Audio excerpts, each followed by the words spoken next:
Okay, so we're back mid-scene, but I have something else I want to talk about first, which is the very important tweet I saw today. As I record this, Final Fantasy 16 has just come out. Somehow I had no idea it was coming out until it came out. I feel very disconnected from both large parts of the video gaming world, but also especially Final Fantasy. It's just obviously they're not games for me anymore. They stopped being games for me sometime after FF10. I'm not sure if it was FF10-2 or FF12 or FF13. It had definitely happened by FF13-2. And now they just feel like something like, oh, that's for other people, right? This obviously has nothing to appeal to me. I don't feel like they're trying to appeal to me. That's okay, right? No interest, just doesn't feel connected to Final Fantasy to me anymore. So I had no idea FF16 was coming out, but it means, you go online and people are talking about Final Fantasy. So someone tweeted, Final Fantasy is ultimately about how all earthly matters, like abuse of the environment and class struggle, are because of one really evil guy who is like a jester, or your dad, or a wizard, or a guy with a cool hat, or a big sword. And you get to beat him up, and that's beautiful. And I think this is a fun description. But what I want to say is, this isn't FF7, though some people might think it is. And it also isn't the way I want the best stories to work. I think it is easier to personalize someone than show structural difficulties. So when you want something to be structurally bad, you have an evil corporation or an evil government or an evil empire. Maybe you show all the soldiers as evil or whatever, though that's not really quite right. But you put like the emperor on top and they're the villain of the game, and when the emperor is defeated, the empire crumbles. And that's not really quite what happens to empires. It's not necessarily none of what happens to empires. And I'm not saying these games have to be accurate, but it's taking this whole like system of militaristic destruction and you beat the guy at the top and suddenly all is well and there is peace, right? And you take this whole thing that requires so many inputs and so many people doing things to take part and you boil it down to beating up the one person that embodies it. And one thing I like about FF7 is we obviously have some variety of villains, right? There's obviously, it's very unclear right now, but like we just got this speech from Sephiroth about taking over the planet. Like he's pretty clear, and he destroyed Nibelheim. Like he's pretty clearly in villain status. What's up with Genova? We keep fighting Genova when we see Sephiroth. What's up with Genova? What's up with Shinra? What's up with Rufus? What's up with the Turks? What's up with all the components of that? It's also obvious the president of Shinra died, right? He got punched real hard by Sephiroth's sword. And that didn't end the abuse that Shinra was doing, right? It was a corporation. It was happy to continue on without him, right? Rufus was ready to go. If someone stabbed Rufus through with a katana, it is not at all obvious that would be the end of anything. We'd still have the Turks. We'd still have Heidegger or Scarlet or Palmer or Reeve or whoever, right? I like that this exists in a world where there isn't just the answer is to kill one person. But I do think like it makes sense why so many stories are about kind of lone hero versus lone villain is because that's by far the easiest type of story to tell well. So reading that, I wanted to say, yeah, that is the structure of a whole bunch of the games, so I think it's not fair to a lot of them. But also I really appreciate the ones that go beyond that and where you can beat up the guy and feel like, yeah, take down the big evil, but there is more to the world than that and more to how evil and the problems with the world work than that. So I just wanted to commend FF7 for that. The one other thing I wanted to say was I was sort of trying last time to get at why I like that initial screen of the Temple of the Ancients so much, where the geometry of it is all odd and sort of artistic and different. And I think part of it is because the ancients clearly are different. We're seeing it here too. We're seeing it, here they're using it with calligraphy and kind of Egyptian style art. But I think more than that, because this says, like ancient peoples, right? But even more than that, the kind of initial image you see of the Temple of the Ancients once we're inside it has this sort of like alien feel to it, a geometry that is not made for human life. And we keep hearing of the ancients and the Cetra, but we never really get to see it. There's no one living today except Eris and Sephiroth and Genova from the people who've been described as ancients so far, and Afalna, I guess. But Eris and Afalna seem very human. Sephiroth was created. We have no idea what Genova is. So let's just say Afalna and Eris are the ancients, are the Cetra. They seem like normal humans with some little connection to something else. And it's neat that you come here and see something so much more, such a greater divide, something so like alien to human lived experience. And I think they convey that really well by designing a nice dungeon. All right, let's continue with the game. This is the room with the murals. Where are you, Sephiroth? That's flashing Sephiroth. Does that mean Sephiroth is actually here? Unclear. I think the image of Sephiroth's widespread hands looking up has a really cool, like, ascension effect. An effect of, like, looking at something beyond us. It's again sort of like how the Temple of the Ancients has this alien feel. It's this feel of there's something beyond and above everything we're seeing that they're seeing or they are part of. And I think that's a neat effect well done in this game. So cold. I am always by your side. Come. Okay. That looks more there. Splendid. What does Sephiroth see there? A treasure house of knowledge. I don't understand what you're saying. Also, Sephiroth's blue eyes are somewhat striking. They did the Mako infused eyes. Look well. At what? At that which adds to the knowledge of. I am becoming one with the planet.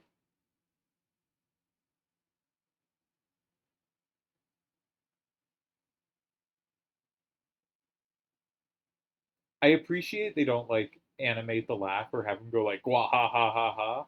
Just, or like I mean, I appreciate that they only animate the laugh, that they don't put like words there, because once you put like wah ha ha ha ha, you're like this is Heidegger or something, or this is like some like somewhat comic relief villain, right?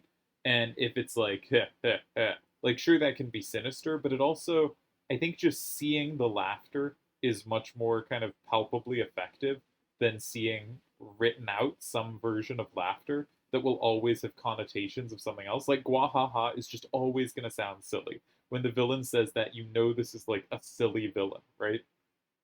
You can do some ha ha ha's, but you do too many of them and it just seems like they're laughing all the time. And just seeing the laughter without seeing it written, I do think works much better. There's so many reasons I thought this game should never have a remake because I think so much. Mother, it's almost time. I wanted to read that because I didn't know if it would disappear on its own. Soon, we will become one. Is this going to go away on its own or can I talk? Probably shouldn't be interrupting these scenes. What was I talking about though? I did want to finish my point, but if my point is gone, we could just keep going. If only I could rewind the tape, but I guess it's gone forever. Hmm. Oh yeah, I think it's so hard to take written dialogue and turn it into spoken script for a game like this.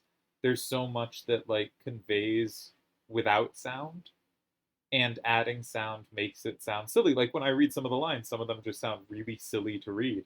And some of them look silly to read, but it's a different feeling of silly. And how do you stay in the same feeling? And the answer is, of course, you just can't, right? Different medium are going to have different feelings they emit, and it's going to work differently. And if you liked the initial feeling, and as I said, don't trust the company and think they're obviously not making games that do any of the things you want in games, you just don't want them to touch it again. And this is why the remake is not just unappealing to me, but actively like, I wish it never existed. I don't want it anywhere near my life because I can't imagine them not changing the story and changing the feel of moments in the story to things that are much less powerful to me, but also I won't be able to get out of my head as part of it. And I had actually thought in recent times, like maybe I'm reaching a point where I'd have interest in playing the first of the remake games because I got it for free on PS Plus. It's been a while since I played FF7. The last time I played FF7, I played it over and over, like 4 times, loved every time, was just having a great time, then hated the idea of it, but now I have some distance. And now I'm playing FF7 again, and I'm not feeling as strongly as I did then, but I'm just feeling like I don't want this. I wish it wasn't there. It's not what this game should be. And maybe if they could have, obviously they didn't have the graphics to do something different or the power there'd be. Remaking a game right after you made it is, of course, a ridiculously silly thing to do. But that's the only like team I trust to have done it. Maybe through like the FF10 team, and after that, it's just yeah. Soon we will become one. All right, Sephiroth wants to become one with the planet and potentially also with Genova. How? Because Mother, our time has come. We will become one, right? How do you intend to become one with the planet? It's simple. Once the planet is hurt, it gathers spirit energy. I guess spirit energy is a term we will hear again. I guarantee you will hear the live stream more, but okay, Bugenhagen was right. We should remember this term. Fine. It gathers spirit energy to heal the injury. The amount of energy gathered depends on the size of the injury. Incidentally, shout out to Tifa, who is like ready to fight. Maybe Eris too, but Eris needs her staff to fight. Cloud, where's your sword? Like, guy's waving a katana around right in front of you. The amount of the energy gathered depends on the size of the injury.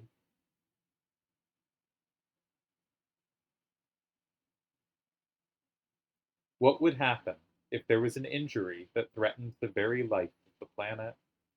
Think how much energy would be gathered.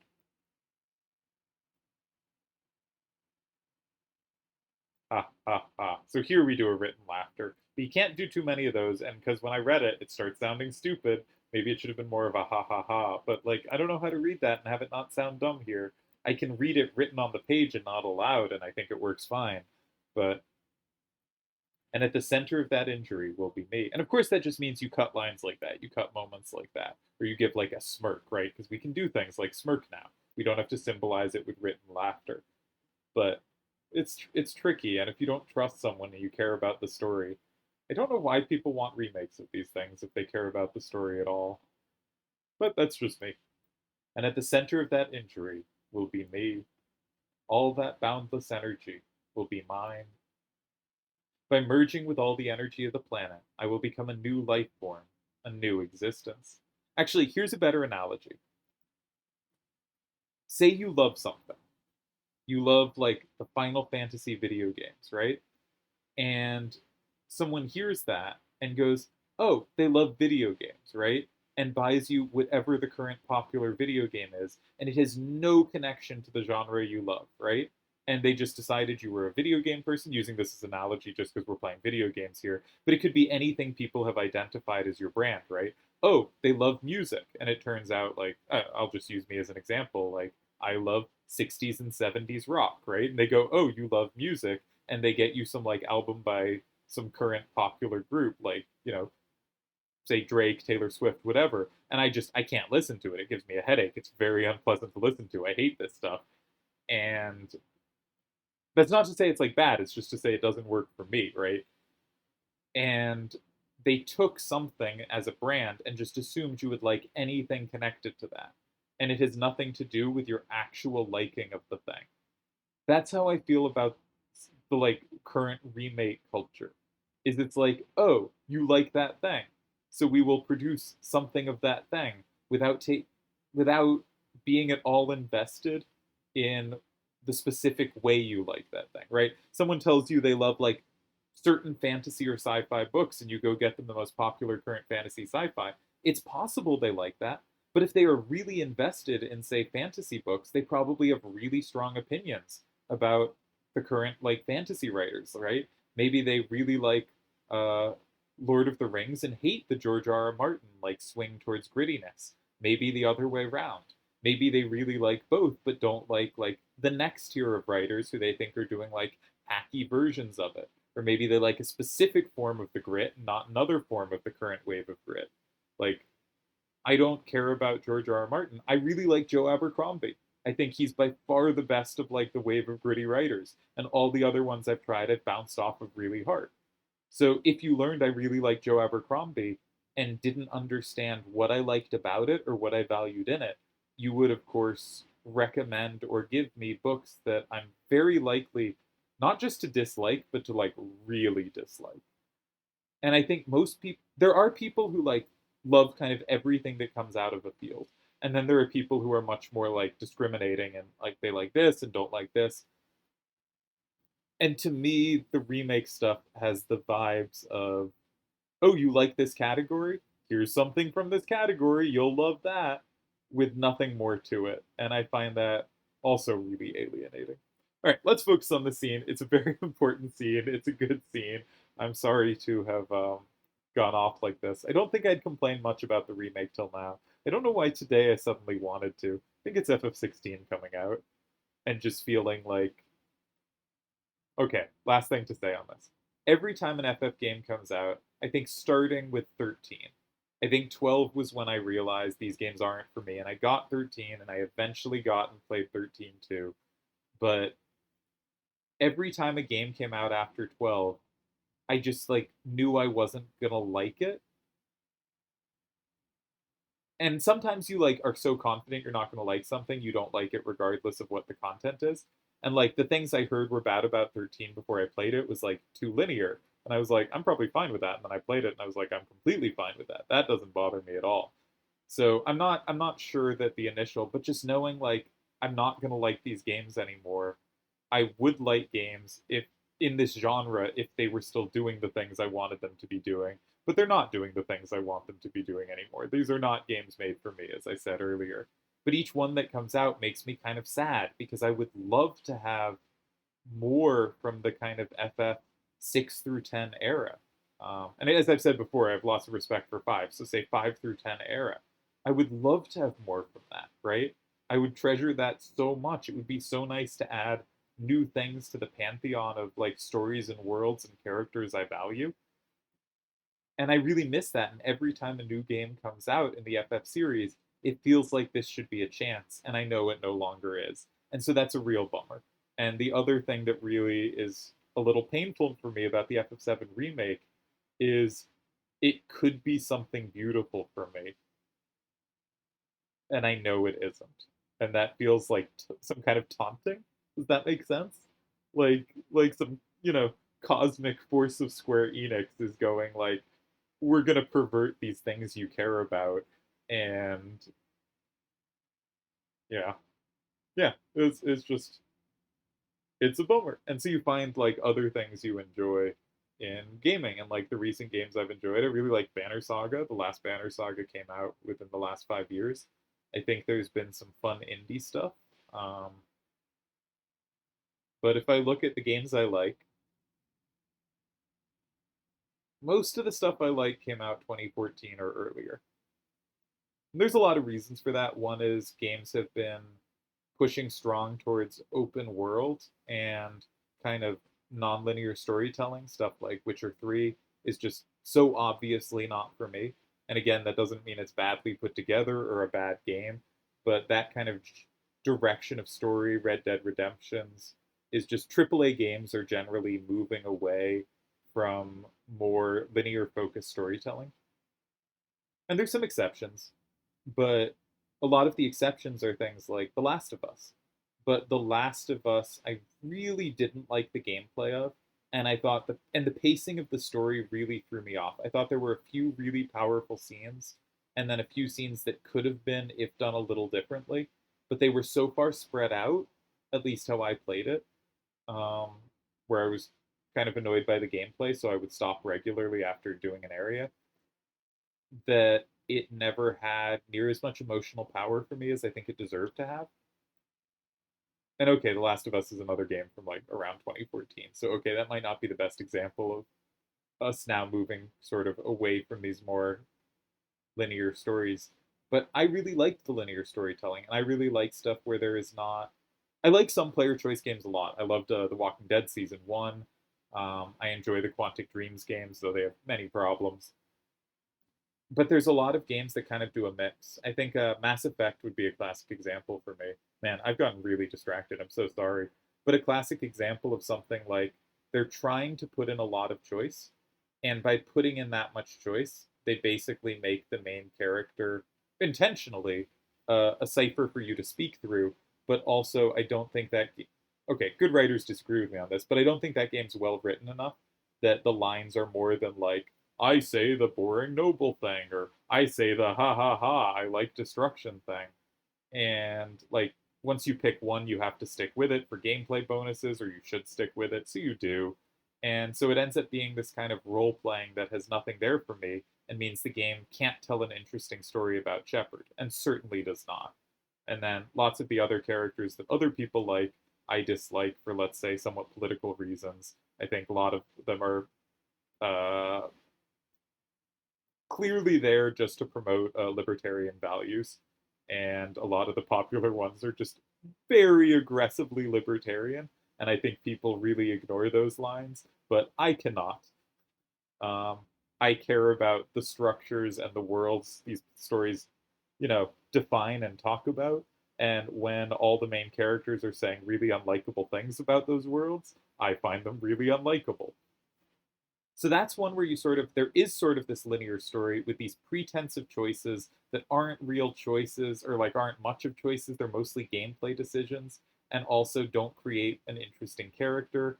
And it's very much one of those things of go here and have the story of this character, go here and have the story of this character, and then have them tag along the rest. And it's not even open world, mostly. And you add open world onto that kind of storytelling, and you get to games that I just don't want to play very much. So we've moved on from the era of games I really like, except for a few kind of random smaller things that have popped out. I wonder what's the last like big AAA game I've liked. I have a list somewhere. I like keeping lists of things. Oh, I really enjoyed the Quarry, but that game's just funny. Like that's obviously not in this mold, and that is a like choice matters, choose your own adventure type game in the Quantic Dream or Until Dawn mold. Until Dawn made by the same place. Um, yeah, that's indie. That's smaller. That's indie. That's indie. I enjoyed Mafia Definitive Edition, but that's obviously a remake of an older game, and I'd never played the older game, so there was nothing for it to corrupt. But also, the story was never going to be as meaningful to me, so that's okay. I liked Persona 5 and Persona 5 Strikers. Those were both good. Persona 5, of course, very linear, depending how you describe it. Um, Crash Team Racing Nitro Fueled was a great remake. That was excellent. But again, there was no story to be attached to. Banner Saga 3. No, these are all indie. Genuinely, what is? Horizon Zero Dawn, but I didn't like that game all that much. It was very much, this is okay, but obviously not what I want in a game. Yakuza Kiwami is a remake. Again, no attachment to the original, so I enjoyed the remake. But again, doing lots of stuff that weren't for me. I liked Until Dawn. I think The Quarry was better. I like Persona 5. XCOM 2 is great. Maybe XCOM 2 is the last thing I really love. But I like tactical RPGs a lot. I enjoyed the Ratchet and Clank 1 remake. All I'm liking is remakes, which is kind of doesn't make sense for what I was just arguing. But it's all remakes where I'm not attached to the story, and it speaks to how few like new concepts there are that seem appealing to me. And I think that's because a lot of the new concepts that are really good for other people are these open world kind of blank slate stories. All right, let's return to the scene. Sorry about that huge digression. By merging with all the energy of the planet, I will become a new life form, a new existence. Melding with the planet, I will cease to exist as I am now, only to be reborn as a god to rule over every soul. Don't think we needed that last part, but generic villainy. An injury powerful enough to destroy the planet. Injure the planet. Behold that mural, the ultimate destructive magic. Meteor. That'll never happen. Wake up. Where are you? Sephiroth. Wait, Cloud. Alright, so we know Sephiroth's plan. Get the ultimate destructive magic, Meteor. Have this meteor, and we saw it on the wall. Yes, we're now running to it so we can see it. Oh dear. Cloud is now flashing like Sephiroth. But let's recap the plan quickly, because I'm sorry I cut that scene up so much. Meteor to hit the planet, create a huge wound in the planet. The planet will have to summon as much of the life stream to the point of the injury as possible, and he will take over all that power, all those souls, all that living life, right? And become all powerful. Cloud. Hey, Cloud. Oh, Cloud doesn't look right. Ha ha ha. Black materia. Ooh, it does seem like black materia is probably meteor. Ah, ah, ah. All meteor. I should probably be doing a creepier laugh here for this. Cloud, get a hold of yourself. I like the double him where both clutching the head but not at the same pace. I think that's a cool effect. Cloud. I'm Cloud. How should I? He does all the classic Cloud gestures, the like hands on hips, the wave of the hair, the push back of the hair, the hands out. I remember. I remember my way. Cloud? Or Cloud, I guess she says. What's wrong? Is something wrong? And he's really doing a lot of his gestures. It's nothing, so don't worry about it. That didn't seem like nothing. Right, Cloud? It's nothing, she says, running over to Tifa. Tifa agrees to play along. Sephiroth got away. Don't worry about it. I understood what he was saying. So this must be Meteor, right? Something gonna fall from the sky. This must be magic, just what Sephiroth was saying. The ultimate destructive magic, Meteor. It finds small drifting planets with its magic, and then collides with them. This planet might get wiped out entirely. Sephiroth? Ha ha ha, it is not me. Again, I read the ha ha ha's badly, but I'm not sure how you're supposed to read them. And we get a boss fight versus a dragon. Now, for some reason, it's taking a second to bring up the menu. Where's the menu? I'm doing this a bunch. There we go. I'm confused now. All right, we're gonna heal. Nope, not that. Okay, that was stupid. We're gonna bio, and I guess I'll throw a high potion on myself. Oh, don't kill Tifa. Oh, it didn't. Wow, what a miracle. Yeah, once again, bio is the best thing in the game. We're gonna heal Tifa some more. And you can see, oh my god, stop. That's rude. Okay. So what we'll do is we will get both our characters full, and then we will have one throw a Phoenix down. That'll be Cloud. And then Eris will use her limit break to try to get my characters above the damage point where it just KOs them. And Tifa, when she's low on life, is a problem because she has cover, so she's likely to take more hits than other people. So it's hard to just hope it just avoids her for a turn. I guess we can attack here, and we'll throw a heal at Tifa. He gets multiple hits. And what to do here? Let's just sit, wait to heal someone.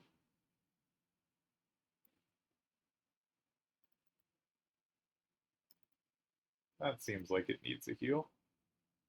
And I guess we'll attack with Cloud. I always attack with Tifa. Bio has probably done at least like 1,000 damage so far. Right, I'm gonna use his speed up to heal himself. And have Tifa ready to heal. Sorry, Eris ready to heal. Tifa always attacks. Alright, that's guaranteed to hit Tifa. It will do reduced damage because back row. We can heal her. And we can use Clem Hazard. And I think we've gotten this under control after a shaky start to the fight.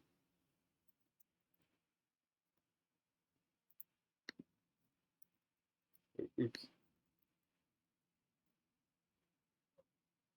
Tifa always attacks. And Cloud can attack. Yeah, we're done. Nicely done. That wasn't too bad. I think Elemental plus Fire defense covers its fire attacks a bit. I think that's a good way to handle that fight. But as always, weak to bio is very exploitable. Because I don't know how much life it had, but it can't be more than like, well under 10,000 life, and we did at least 1,500, 2,000, I think, through bio. Any sign of Sephiroth? He disappeared. Alright, well, we are certainly getting this materia, which I think is missable. And we will give that to Eris instead of Ramu. It's Bahamut, or Bahamut. I always pronounced it Bahamut as a kid, so it's really hard for me not to. It's correctly pronounced Bahamut, I think. But I have a lot of trouble bringing myself to say that. What's this? It's like the pyramid of the temple. What is this? Says Cloud on the same page as me. There's something written on it. Black materia. Black materia? Hey, black materia. What should we do, Cloud? Oh, we're gonna shake it. Ooh. The whole temple shook. Wait a minute, I'll ask. I don't understand. What? Really? They said that the temple itself is the black materia. What do they mean?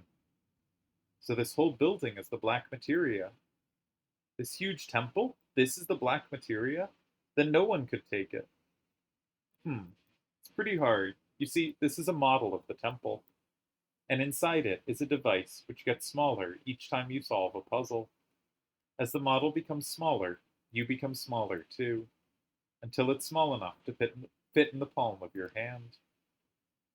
So if we solve the puzzles, the black materia will get smaller and smaller, and we can take it out. Yes, but there's one thing. You can only answer the puzzles inside the temple.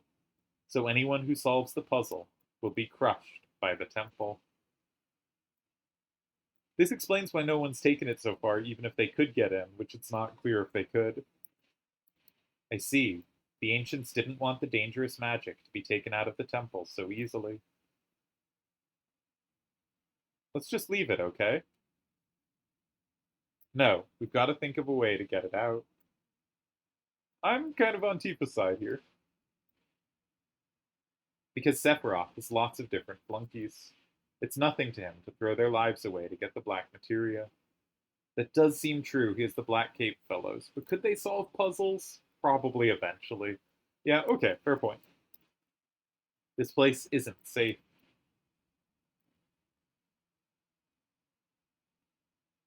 So what are we gonna do?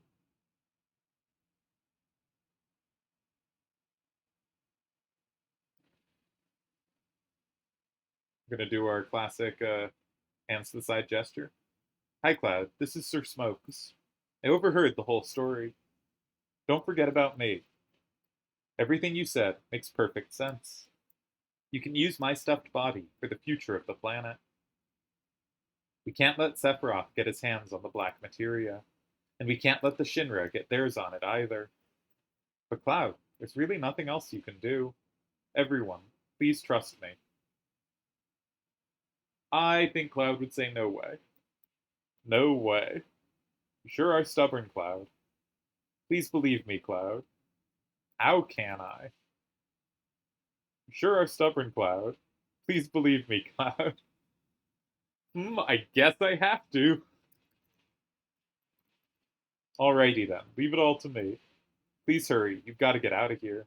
I'll be waiting at the exit. Alright, off we go.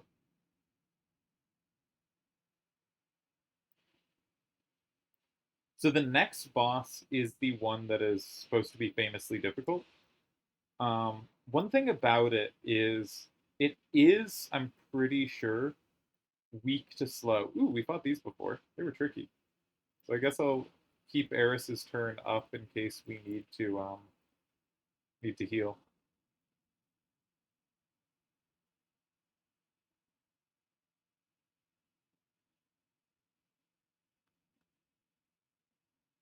Just in case.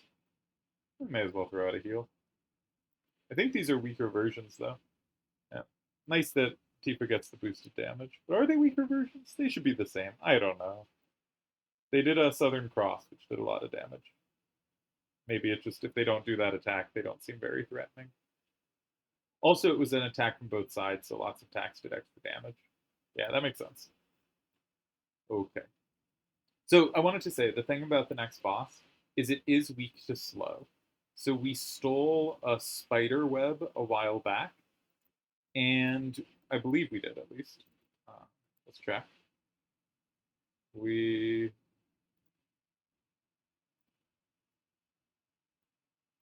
spider web. Yeah, slows all opponents. So we could use that if we wanted a significantly easier fight. And I do like when bosses are vulnerable to some kind of status ailment that helps you, like, if you try out lots of different things, you'll find something relevant. I'm pretty sure it's weak to slow. Now I want to test it, but I also want to fight the fight properly. So I think we're going to fight the fight properly without using it, but let's assume here that my recollection is correct, and that one nice way to make the fight a lot easier is to use a spider web. All right, we have to go to the 12 now. And this room has scenes. It's warm. This isn't good. Cloud, behind you. That's right. It's Demon Wall. Demon's Gate, maybe? One of those names. Anyway, this shouldn't be too bad, but I wanna we'll attack with you. We'll heal with Cloud. Ooh, does do serious damage though. And we're gonna see what Bahamut looks like. We'll fill our limit breaks up awful fast. Mega Flare. I always like Bahamut. Bahamut. I'm just gonna keep pronouncing it differently every time I say it. I've said so far in general, I think FF7's animations, like FF8's, are so much better that it is usually preferable. And I think that's true for Bahamut as well, but I think FF7's Bahamut is closer to as good as FF8's than most. But I think for almost no summon is the FF7 version the definitive version. That did very nice damage. Helpful. Moved about a bit. I'm gonna keep both turns up just to see what it does. Well, maybe we'll throw... Actually, Big Guard would be a very nice move to have. I did say I wouldn't do stuff to make it easier, but... Oh, that was bad.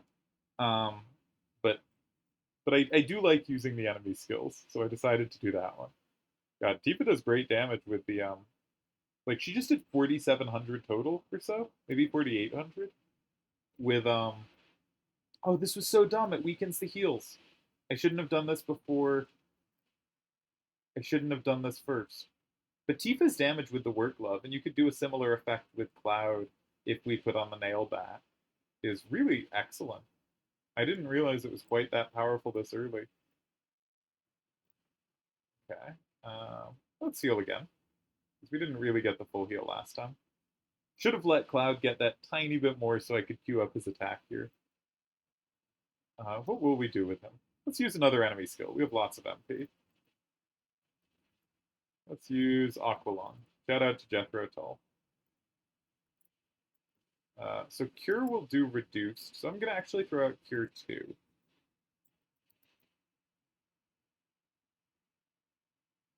Wow, Aqualung did nothing. It might have just have great resist of water.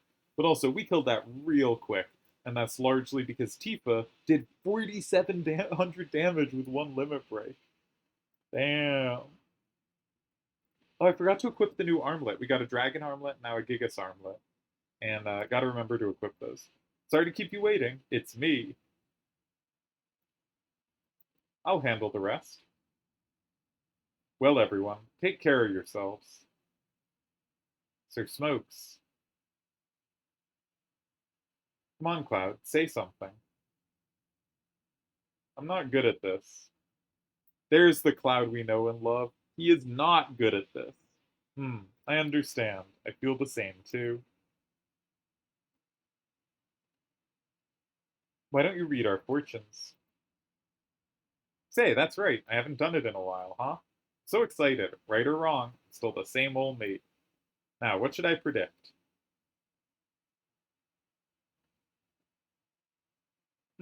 Let's see how compatible Cloud and I are. Oh, that is very rude to do right in front of Tifa, who promptly looks a little huffy. That'll cost you exactly one date. Here I go.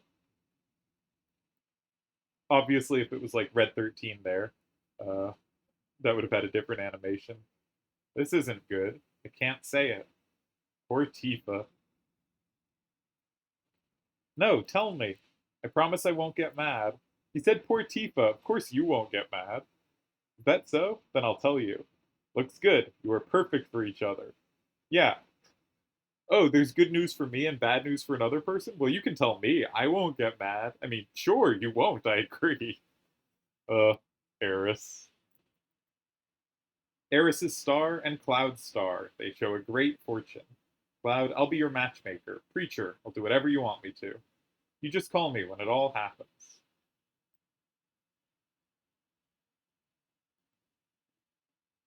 Thank you for believing in me, knowing that I was a spy.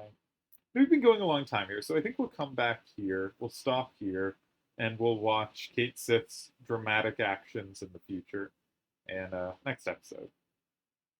We did beat two bosses. I may have, spent forever complaining about modern gaming, which is, again, not to say it's bad, it's just to say it's doing stuff that I'm not very interested in as someone playing, and I miss the before times.